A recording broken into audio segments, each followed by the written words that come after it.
ലേവ്യ പുസ്തകം 17-ാം അധ്യായം.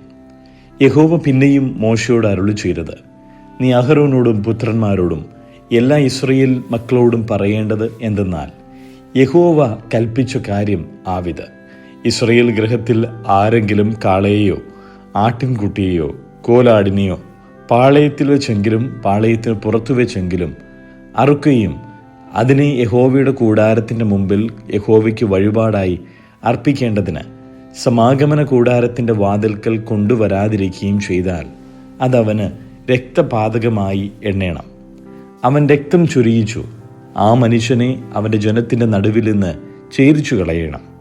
ഇസ്രായേൽ മക്കൾ വെളിമ്പ്രദേശത്തു വെച്ച് അർപ്പിച്ചു വരുന്ന യാഗങ്ങളെ യഹോവയ്ക്ക് സമാധാന യാഗങ്ങളായി അർപ്പിക്കേണ്ടതിന് സമാഗമന കൂടാരത്തിൻ്റെ വാതിൽക്കൽ പുരോഹിതൻ്റെ അടുക്കൽ യഹോവയുടെ സന്നിധിയിൽ കൊണ്ടുവരേണ്ടതാകുന്നു.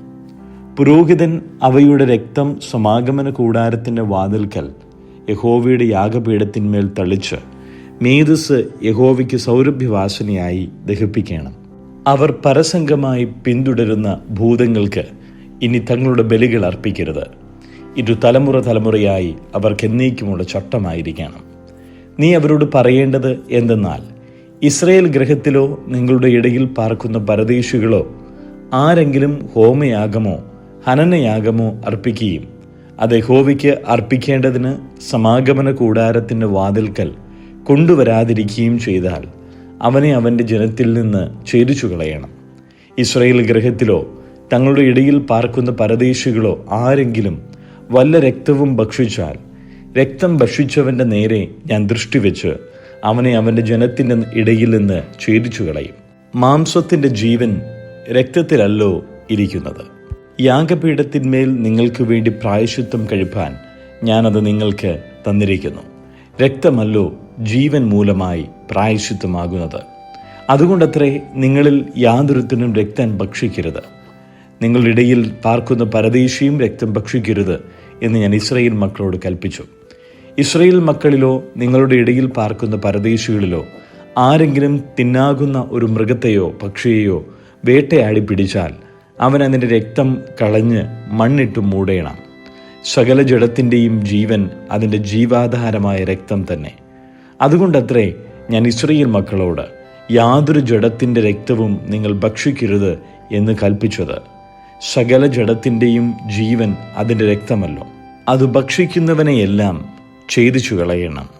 താനേ ചത്തതിനെയോ പറിച്ചു കീറിപ്പോയതിനെയോ തിന്നുന്നവനൊക്കെയും സ്വദേശിയായാലും പരദേശിയായാലും വസ്ത്രമലക്കി വെള്ളത്തിൽ കുളിക്കുകയും സന്ധ്യ വരെ അശുദ്ധനായിരിക്കുകയും വേണം. പിന്നെ അവൻ ശുദ്ധിയുള്ളവനാകും. വസ്ത്രമലക്കാതെയും ദേഹം കഴുകാതെയും ഇരുന്നാൽ അവൻ കുറ്റം വഹിക്കുന്നു. ലേവ്യ പുസ്തകം 18-ാം അധ്യായം. യഹോവ പിന്നെയും മോശയോട് അരുളി ചെയ്തത്, നീ ഇസ്രായേൽ മക്കളോട് പറയേണ്ടത് എന്തെന്നാൽ, ഞാൻ നിങ്ങളുടെ ദൈവമായ യഹോവയാകുന്നു. നിങ്ങൾ പാർത്തിരുന്ന മിസ്രയീം ദേശത്തിലെ നടപ്പ് പോലെ നിങ്ങൾ നടക്കരുത്. ഞാൻ നിങ്ങളെ കൊണ്ടുപോകുന്ന കനാൻ ദേശത്തിലെ നടപ്പ് പോലെയും അരുത്. അവരുടെ മര്യാദ ആചരിക്കരുത്. എൻ്റെ വിധികളെ അനുസരിച്ച് എൻ്റെ ചട്ടങ്ങളെ പ്രമാണിച്ചു നടക്കണം. ഞാൻ നിങ്ങളുടെ ദൈവമായ യഹോവയാകുന്നു. ആകയാൽ എൻ്റെ ചട്ടങ്ങളും ന്യായങ്ങളും നിങ്ങൾ പ്രമാണിക്കണം. അവയെ ചെയ്യുന്ന മനുഷ്യൻ അവയാൽ ജീവിക്കും. ഞാൻ യഹോവയാകുന്നു. നിങ്ങളിൽ ആരും തനിക്ക് രക്തസംബന്ധമുള്ള യാതൊരുത്തരുടെയും നഗ്നത അനാവൃതമാക്കുവാൻ തക്കവണ്ണം അവരോട് അടുക്കരുത്. ഞാൻ യഹോവയാകുന്നു. നിന്റെ അപ്പൻ്റെ നഗ്നതയും അമ്മയുടെ നഗ്നതയും അനാവൃതമാക്കരുത്. അവൾ നിന്റെ അമ്മയാകുന്നു. അവളുടെ നഗ്നത അനാവൃതമാക്കരുത്. അപ്പൻ്റെ ഭാര്യയുടെ നഗ്നത അനാവൃതമാക്കരുത്. അത് നിന്റെ അപ്പൻ്റെ നഗ്നതയല്ലോ. അപ്പൻ്റെ മകളോ അമ്മയുടെ മകളോ ആയ നിന്റെ സഹോദരിയുടെ നഗ്നത അനാവൃതമാക്കരുത്. വീട്ടിൽ ജനിച്ചവരായാലും പുറമെ ജനിച്ചവരായാലും അവരുടെ നഗ്നത അനാവൃതമാക്കരുത്. നിന്റെ മകൻ്റെ മകളുടെ നഗ്നതയോ മകളുടെ മകളുടെ നഗ്നതയോ അനാവൃതമാക്കരുത്. അവരുടെ നഗ്നത നിന്റേതു തന്നെയല്ലോ. നിന്റെ അപ്പന് ജനിച്ചവളും അവൻ്റെ ഭാര്യയുടെ മകളുമായവളുടെ നഗ്നത അനാവൃതമാക്കരുത്. അവൾ നിന്റെ സഹോദരിയല്ലോ. അപ്പൻ്റെ സഹോദരിയുടെ നഗ്നത അനാവൃതമാക്കരുത്. അവൾ അപ്പൻ്റെ അടുത്ത ചാർച്ചക്കാരത്തിയല്ലോ. അമ്മയുടെ സഹോദരിയുടെ നഗ്നത അനാവൃതമാക്കരുത്.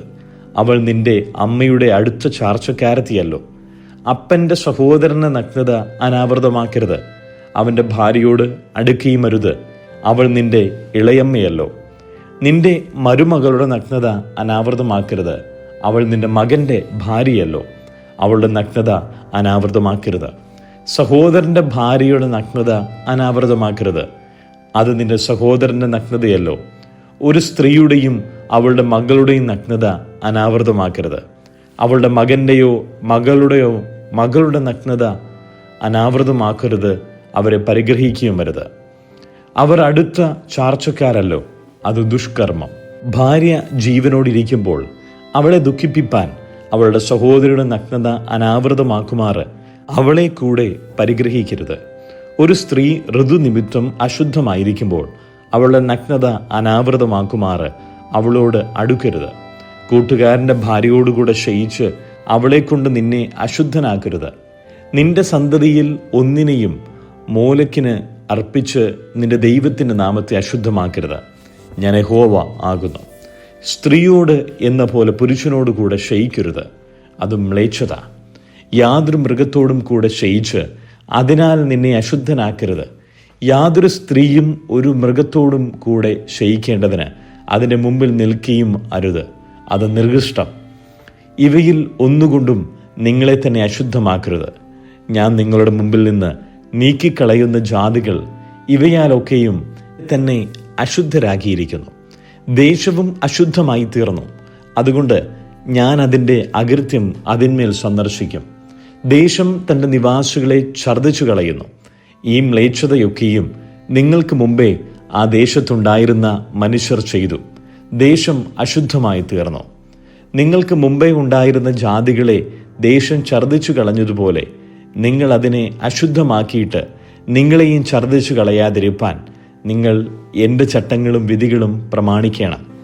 ഈ മ്ലേച്ഛതകളിൽ യാതൊന്നും സ്വദേശിയാകട്ടെ, നിങ്ങളുടെ ഇടയിൽ പാർക്കുന്ന പരദേശിയാകട്ടെ ചെയ്യരുത്.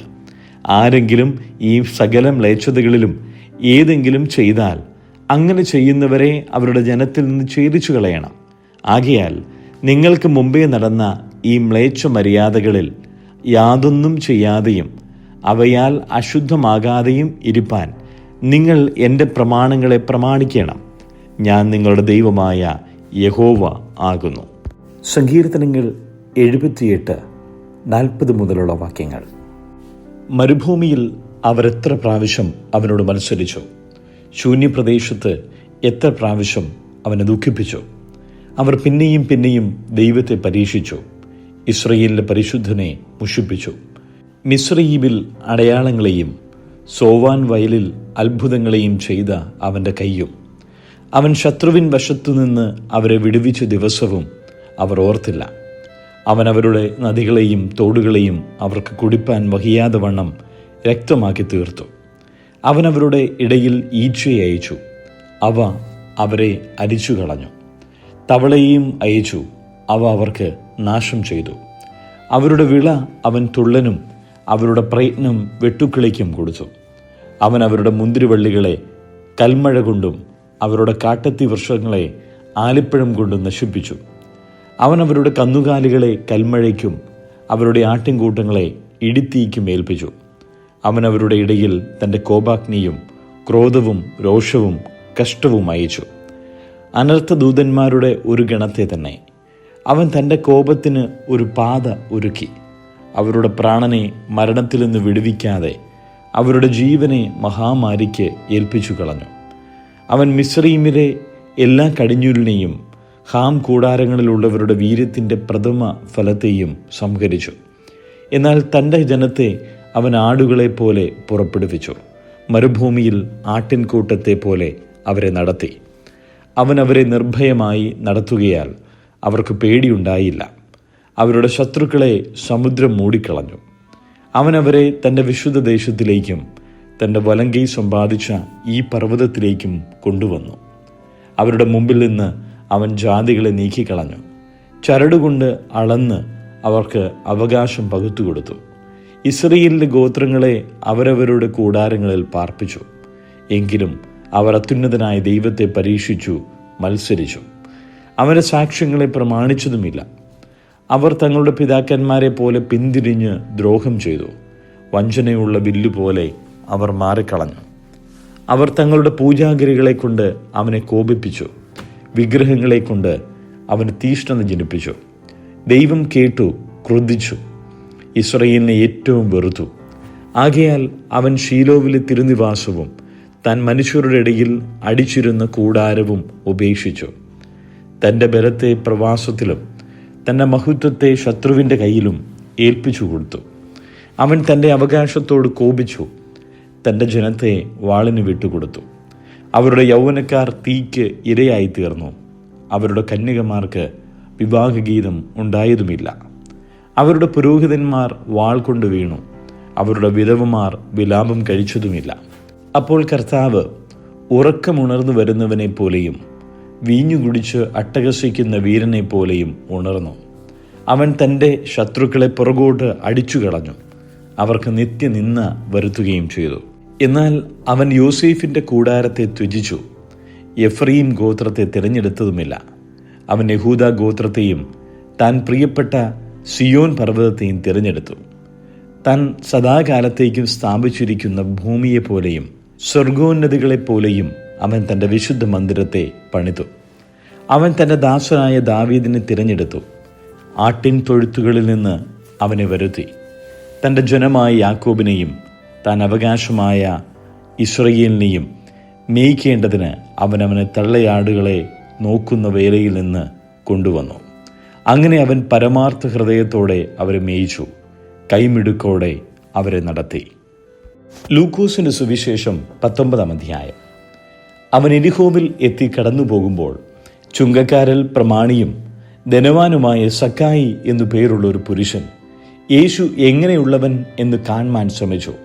വളർച്ചയിൽ കുറിയവൻ ആകൊണ്ട് പുരുഷാര നിമിത്തം കഴിഞ്ഞില്ല. എന്നാറെ അവൻ മുമ്പോട്ട് ഓടി അവനെ കാണേണ്ടതിന് ഒരു കാട്ടത്തിമേൽ കയറി. യേശു ആ വഴി വരികയായിരുന്നു. അവൻ ആ സ്ഥലത്തെത്തിയപ്പോൾ മേലോട്ട് നോക്കി, സഖായിയെ, വേഗം ഇറങ്ങി വാ, ഞാൻ ഇന്ന് നിന്റെ വീട്ടിൽ പാർക്കേണ്ടതാകുന്നു എന്നവനോട് പറഞ്ഞു. അവൻ ബന്ധപ്പെട്ട് ഇറങ്ങി സന്തോഷത്തോടെ അവനെ കൈക്കൊണ്ടു. കണ്ടവരെല്ലാം അവൻ പാപിയായൊരു മനുഷ്യനോട് കൂടെ പാർപ്പാൻ പോയി എന്നു പറഞ്ഞ് പിറുപിറുത്തു. സക്കായിയോ നിന്ന് കർത്താവിനോട്, കർത്താവേ, എൻ്റെ വസ്തുവകയിൽ പാതി ഞാൻ ദരിദ്രർക്ക് കൊടുക്കുന്നുണ്ട്. വല്ലതും ചതിവായി വാങ്ങിയിട്ടുണ്ടെങ്കിൽ 4 മടങ്ങ് മടക്കി കൊടുക്കുന്നു എന്ന് പറഞ്ഞു. യേശു അവനോട്, ഇവനും അബ്രഹാമിൻ്റെ മകനാകിയാൽ ഇന്ന് ഈ വീട്ടിൽ രക്ഷ വന്നു. കാണാതെ പോയതിനെ തിരിഞ്ഞ് രക്ഷിപ്പാനല്ലോ മനുഷ്യപുത്രൻ വന്നത് എന്ന് പറഞ്ഞു. അവർ ഇത് കേട്ടുകൊണ്ടിരിക്കുമ്പോൾ അവൻ യെരൂശലേമിന് സമീപിച്ചിരിക്കയാലും ദൈവരാജ്യം ക്ഷണത്തിൽ വെളിപ്പെടും എന്ന് അവർക്ക് തോന്നുകയാലും അവൻ ഒരു ഉപമയും കൂടെ പറഞ്ഞത് എന്തെന്നാൽ, കുലീനനായൊരു മനുഷ്യൻ രാജ്യത്വം പ്രാപിച്ചു മടങ്ങി വരേണം എന്ന് വെച്ച് ദൂരദേശത്തേക്ക് യാത്ര പോയി. അവൻ 10 ദാസന്മാരെ വിളിച്ച് അവർക്ക് 10 റാത്തൽ വെള്ളി കൊടുത്ത് ഞാൻ വരുവോളം വ്യാപാരം ചെയ്തു കൊള്ളുവിൻ എന്നവരോട് പറഞ്ഞു. അവൻ്റെ പൗരന്മാരോ അവനെ പകച്ചു. അവൻ്റെ പിന്നാലെ പ്രതിനിധികളെ അയച്ചു.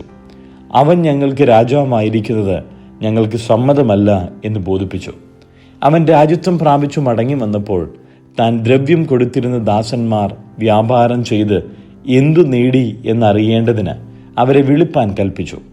1-മത്തവൻ അടുത്തു വന്നു, കർത്താവേ, നീ തന്ന റാത്തൽ കൊണ്ട് 10 റാത്തൽ സമ്പാദിച്ചിരിക്കുന്നു എന്ന് പറഞ്ഞു. അവൻ അവനോട്, നന്ന്, നല്ല ദാസനെ, നീ അത്യല്പത്തിൽ വിശ്വസ്തനായതുകൊണ്ട് 10 പട്ടണത്തിന് അധികാരമുള്ളവൻ ആയിരിക്കാം എന്ന് കൽപ്പിച്ചു. 2-മത്തവൻ വന്നു, കർത്താവേ, നീ തന്ന റാത്തൽ കൊണ്ട് 5 റാത്തൽ സമ്പാദിച്ചിരിക്കുന്നു എന്ന് പറഞ്ഞു. നീയും 5 പട്ടണത്തിന് മേൽവിചാരകനായിരിക്കാം എന്നവനോട് കൽപ്പിച്ചു. മറ്റൊരുവൻ വന്ന്, കർത്താവേ, ഇതാ നിന്റെ റാത്തൽ, ഞാനത് ഒരു ഉറുമാലിൽ കെട്ടിവെച്ചിരുന്നു. നീ വെക്കാത്തത് എടുക്കുകയും വിതയ്ക്കാത്തത് കൊയ്യുകയും ചെയ്യുന്ന കഠിന മനുഷ്യൻ ആകൊണ്ട് ഞാൻ നിന്നെ ഭയപ്പെട്ടു എന്ന് പറഞ്ഞു. അവൻ അവനോട്, ദുഷ്ടദാസനെ, നിന്റെ വായിൽ നിന്ന് തന്നെ ഞാൻ നിന്നെ ന്യായം വിധിക്കും. ഞാൻ വെക്കാത്തത് എടുക്കുകയും വിതയ്ക്കാത്തത് കൊയ്യുകയും ചെയ്യുന്ന കഠിന മനുഷ്യൻ എന്ന് നീ അറിഞ്ഞുവല്ലോ. ഞാൻ വന്ന് എൻ്റെ ദ്രവ്യം പലിശയോടുകൂടെ വാങ്ങിക്കൊള്ളേണ്ടതിന് അത് നാണ്യപീഠത്തിൽ ഏൽപ്പിക്കാത്തത് എന്ത്? പിന്നെ അവൻ അരികെ നിൽക്കുന്നവരോട്, 6 റാത്തൽ അവൻ്റെ പക്കൽ നിന്നെടുത്ത് 10 റാത്തലുള്ളവന് കൊടുപ്പിൻ എന്ന് പറഞ്ഞു. കർത്താവേ, അവന് 10 റാത്തലുണ്ടല്ലോ എന്ന് അവൻ പറഞ്ഞു. ഉള്ളവന് ഏവനും കൊടുക്കും, ഇല്ലാത്തവനോട് ഉള്ളതും കൂടെ എടുത്തു കളയും എന്ന് ഞാൻ നിങ്ങളോട് പറയുന്നു. എന്നാൽ ഞാൻ തങ്ങൾക്ക് രാജാവായിരിക്കുന്നത് സമ്മതമില്ലാത്ത ശത്രുക്കളായവരെ ഇവിടെ കൊണ്ടുവന്ന് എൻ്റെ മുമ്പിൽ വെച്ച് കൊന്നുകളവിൻ എന്നവൻ കൽപ്പിച്ചു. ഇത് പറഞ്ഞിട്ട് അവൻ മുമ്പായി നടന്നുകൊണ്ട് യെരൂശലേമിലേക്ക് യാത്ര ചെയ്തു. അവൻ ഒലീവ് മലയരികെ ബേത്ത്ഫാഗയ്ക്കും ബെഥാനിക്കും സമീപിച്ചപ്പോൾ ശിഷ്യന്മാരിൽ 2 പേരെ അയച്ചു. നിങ്ങൾക്കെതിരെയുള്ള ഗ്രാമത്തിൽ ചെല്ലുവിൻ. അതിൽ കടക്കുമ്പോൾ ആരും ഒരിക്കലും കയറിയിട്ടില്ലാത്ത ഒരു കഴുതക്കുട്ടിയെ കെട്ടിയിരിക്കുന്നത് കാണും. അതിനെ അഴിച്ചു കൊണ്ടുവരുവിൻ. അതിനെ അഴിക്കുന്നത് എന്ത് എന്ന് ആരെങ്കിലും നിങ്ങളോട് ചോദിച്ചാൽ, കർത്താവിന് ഇതിനെക്കൊണ്ട് ആവശ്യമുണ്ട് എന്ന് പറവിൻ എന്ന് പറഞ്ഞു. അയക്കപ്പെട്ടവർ പോയി തങ്ങളോട് പറഞ്ഞതുപോലെ കണ്ടു. കഴുതക്കുട്ടിയെ അഴിക്കുമ്പോൾ അതിൻ്റെ ഉടയവർ, കഴുതക്കുട്ടിയെ അഴിക്കുന്നത് എന്ത് എന്ന് ചോദിച്ചതിന്, കർത്താവിന് ഇതിനെക്കൊണ്ട് ആവശ്യമുണ്ട് എന്നവർ പറഞ്ഞു. അതിനെ യേശുവിൻ്റെ അടുക്കൽ കൊണ്ടുവന്നു. തങ്ങളുടെ വസ്ത്രം കഴുതക്കുട്ടിമേൽ ഇട്ട് യേശുവിനെ കയറ്റി. അവൻ പോകുമ്പോൾ അവർ തങ്ങളുടെ വസ്ത്രം വഴിയിൽ വിരിച്ചു. അവൻ ഒലിവ് മലയുടെ ഇറക്കത്തിന് അടുത്തപ്പോൾ ശിഷ്യന്മാരുടെ കൂട്ടമെല്ലാം തങ്ങൾ കണ്ട സകല വീര്യപ്രവൃത്തികളെയും കുറിച്ച് സന്തോഷിച്ചു, അത്യുച്ചത്തിൽ ദൈവത്തെ പുകഴ്ത്തി. കർത്താവിൻ്റെ നാമത്തിൽ വരുന്ന രാജാവ് വാഴ്ത്തപ്പെട്ടവൻ, സ്വർഗത്തിൽ സമാധാനവും അത്യുന്നതങ്ങളിൽ മഹത്വവും എന്ന് പറഞ്ഞു. പുരുഷാരത്തിൽ ചില പരീശന്മാരോ അവനോട്, ഗുരു, നിന്റെ ശിഷ്യന്മാരെ വിലക്കുക എന്ന് പറഞ്ഞു. അതിനവൻ, ഇവർ മിണ്ടാതിരുന്നാൽ കല്ലുകൾ ആർത്തു വിളിക്കും എന്ന് ഞാൻ നിങ്ങളോട് പറയുന്നു എന്നുത്തരം പറഞ്ഞു. അവൻ നഗരത്തിൽ സമീപിച്ചപ്പോൾ അതിനെ കണ്ട് അതിനെക്കുറിച്ച് കരഞ്ഞു. ഈ നാളിൽ നിന്റെ സമാധാനത്തിനുള്ളത് നീയും അറിഞ്ഞുവെങ്കിൽ കൊള്ളായിരുന്നു. ഇപ്പോഴോ അത് നിന്റെ കണ്ണിന് മറഞ്ഞിരിക്കുന്നു. നിന്റെ സന്ദർശന കാലം നീ അറിയാഞ്ഞതുകൊണ്ട് നിന്റെ ശത്രുക്കൾ നിനക്ക് ചുറ്റും വാടകോരി നിന്നെ വളഞ്ഞ് 4 പുറത്തും ഞെരുക്കി, നിന്നെയും നിന്നിലുള്ള നിന്റെ മക്കളെയും നിലത്ത് തള്ളിയിട്ട് നിങ്ങൾ കല്ലിന്മേൽ കല്ല് ശേഷിക്കാതിരിക്കുന്ന കാലം നിനക്ക് വരും. പിന്നെ അവൻ ദൈവാലയത്തിൽ ചെന്ന് വിൽക്കുന്നവരെ പുറത്താക്കി തുടങ്ങി. എൻ്റെ ആലയം പ്രാർത്ഥനാലയം ആകും എന്നെഴുതിയിരിക്കുന്നു, നിങ്ങളോ അതിനെ കള്ളന്മാരുടെ ഗുഹയാക്കിയിരിക്കുന്നു എന്നവരോട് പറഞ്ഞു. അവൻ ദിവസേന ദൈവാലയത്തിൽ ഉപദേശിച്ചു പോന്നു. എന്നാൽ മഹാപുരോഹിതന്മാരും ശാസ്ത്രിമാരും ജനത്തിൽ പ്രധാനികളായവരും അവനെ നശിപ്പിപ്പാൻ തക്കം നോക്കി.